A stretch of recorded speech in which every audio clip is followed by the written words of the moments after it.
Balitang sports ang dating, suporta sa kapatid. Ito ang ating hatid sa buong mundo. Kababayan ko na Pilipino, kahit na anong resulta, manalo man o matalo.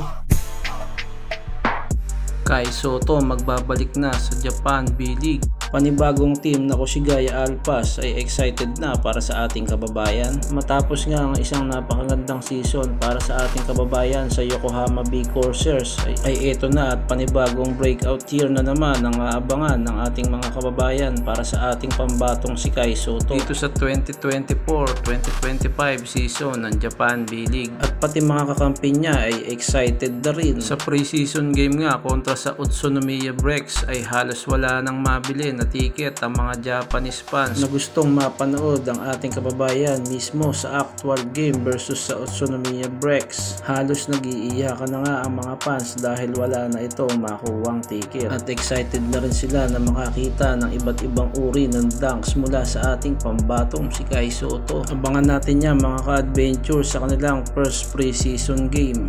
Dumako naman tayo sa kabilang balita.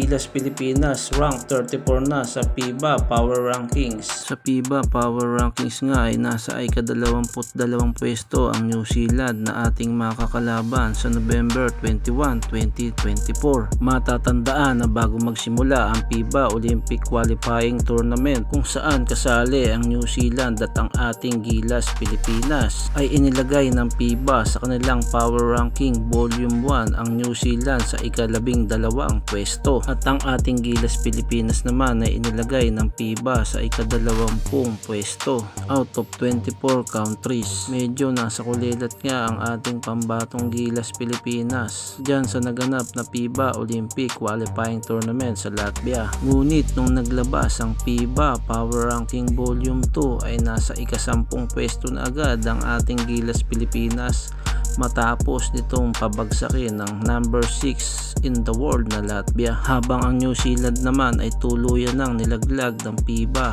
Power Rankings. Ito nga ay isang patunay na ibang-iba na ang level ng ating Gilas Pilipinas pagdating sa larangan ng basketball sa buong mundo sa pamumuno ng ating Coach Tim Cone. At ito ay dahil na rin sa ating mga high calibers na player at talagang nakaka-excite na ang magiging laban ng ating Gilas Pilipinas kontra sa New Zealand sa darating na Nobyembre. Ito na rin ay dahil ating nararamdaman na mas lamado pa ang ating Gilas kontra sa kanilang makakalaban na Tall Blacks na number 22 sa FIBA World Rankings na New Zealand. At hanggang dito na lang ang ating basketball updates for today mga ka-adventure.